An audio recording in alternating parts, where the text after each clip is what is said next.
These are the stories topping the news. Prime Minister Douglas is on several official engagements in Nevis today. The government of St. Kitts Nevis praises the U.S. change in policy towards Cuba, and the Salvation Army in St. Lucia brings some relief to children affected by a recent natural disaster. Good afternoon. Welcome to ZIZ Midday Newscast for Thursday, December 18, 2014. I am Patrice Harris. Now the news in detail. Prime Minister the Right Honorable Dr. Denzil L. Douglas is in the middle of a hectic schedule as he visits Nevis today. The Prime Minister was scheduled to attend the distribution of laptops to first formers of the Charlestown Secondary School and the Gingerland High School in Nevis. Dr. Douglas, who is also Minister responsible for Social Security, will later make a presentation of a Nissan Frontier pickup truck on behalf of the St. Christopher and Nevis Social Security Board to the Nevis Fire Services. He will then go to the Alexandria Hospital to hand over a ventilator, an anesthesia patient monitor, and a vehicle to Nevis's Ministry of Health on behalf of the Social Security Board. Prime Minister Douglas ends his visits to Nevis with attendance at Piney's Beach, location of the unveiling of the draft agreement between his governing St. Kitts and Nevis Labour Party and the Nevis Reformation Party that will strengthen their relationship for the betterment of the life and for the progress of Kittitians and Nevisians. It coincides with what has been dubbed a once-in-a-lifetime event at Piney's Beach in Nevis and Port Zante on St. Kitts, featuring Jamaican artists I-Octane and Coppershot. The government of St. Kitts and Nevis has welcomed the major changes in the United States policy towards Cuba. In a statement on Wednesday, Prime Minister the Right Honorable Dr. Denzil Douglas said St. Kitts and Nevis and governments all across the globe had long asserted that the half-century-old policy of the U.S. toward Cuba advanced the interests of neither the United States nor those of the Cuban people. Dr. Douglas has repeatedly called for the ending of the embargo at the United Nations and other international meetings.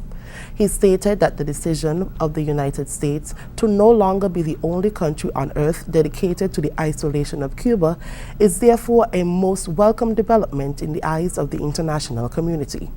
The Prime Minister said it reflects the determination of the Obama administration to re-examine and recast policies that do not work. He added that for this, President Obama deserves great praise. Prime Minister Douglas noted the government of St. Kitts and Nevis has benefited from many years of constructive bilateral relations with the government of Cuba. He said they look forward to witnessing the benefits that are to accrue to the governments and peoples of both the United States and Cuba as a result of this historic decision. New Road and surrounding communities are now benefiting from the new state-of-the-art New Road Family Park following an opening ceremony held on Wednesday. Prime Minister the Right Honorable Dr. Denzil Douglas, speaking at a brief tour at the park, noted that the opening of the park was testimony of the foresight and vision, the dedication and the execution of plans which Honorable Marcella Liebert had envisaged. The New Road Family Park, which according to Minister Liebert is still a work in progress, was built with the financial assistance of the Taiwanese government. The official opening ceremony of the park was witnessed by His Excellency the Governor-General Sir Edmund and Lady Lawrence, Resident Ambassador of the Republic of China and Taiwan, His Excellency Miguel and Mistress Isabella Tao, and the Speaker of the National Assembly, the Honorable Curtis Martin. In regional news, as President Obama's announcement signals a change in U.S. policy towards Cuba, the BBC's Paul Adams takes a look back on the turbulent relationship between the two countries. When the world was still black and white, this man had Washington seeing red. Fidel Castro brought communism to the Caribbean. America's response, an embargo that's lasted 53 years. Now the White House says it's ready to cut loose the anchor of the past. The revolution and Castro's nationalization of U.S. interests threw down a gauntlet.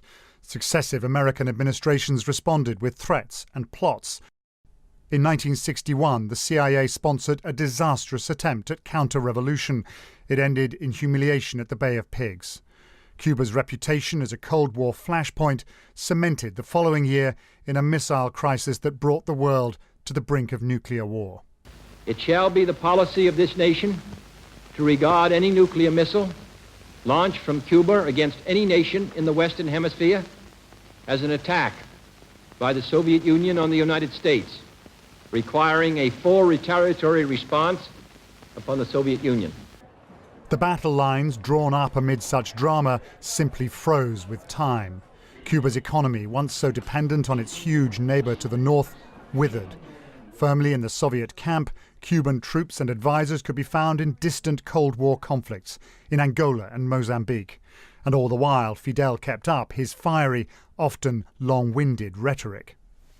But Cubans paid a heavy price in economic hardship and political repression. Many fled, some prepared to risk their lives making the 90-mile sea crossing to Florida. In Miami, a brooding, resentful exile population grew, wielding enormous influence on US policy.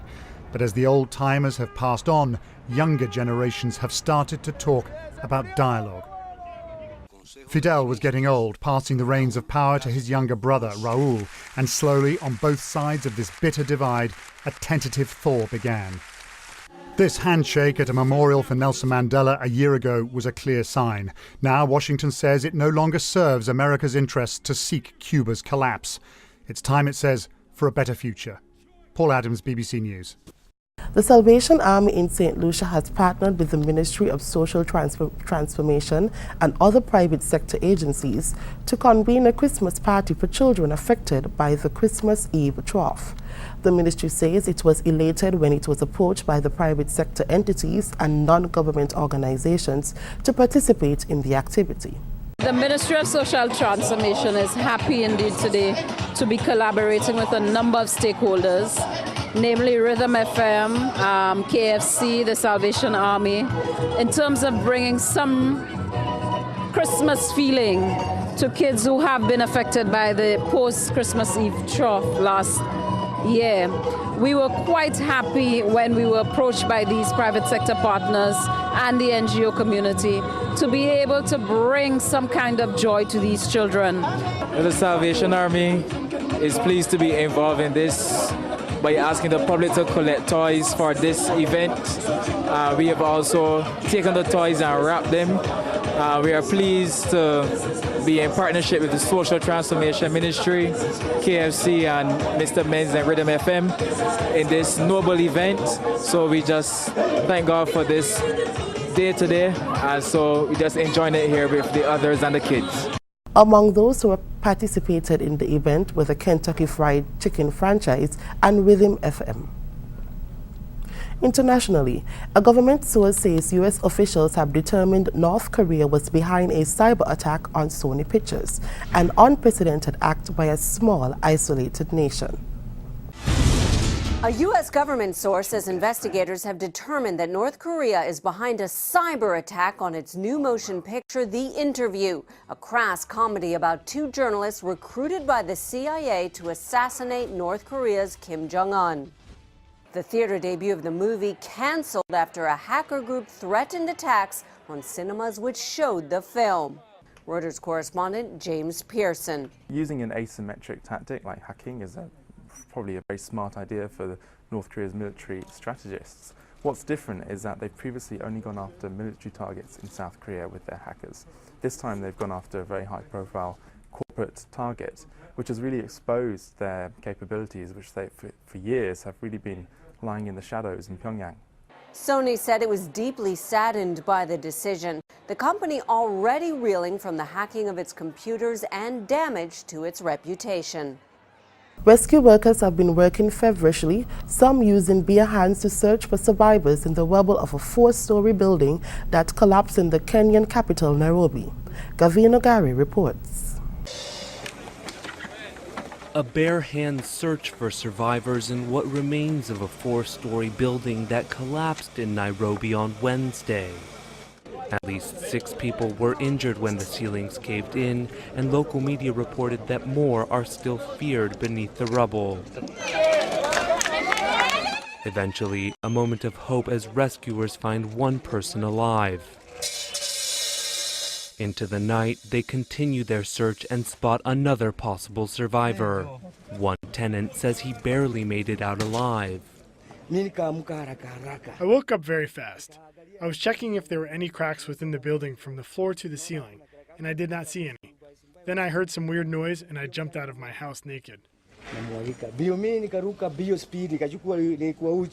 Still no official word on what triggered the collapse.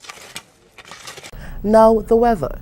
Today's skies will be partly sunny and breezy. Temperatures are expected to reach a high of 28 degrees and a low of 24 degrees.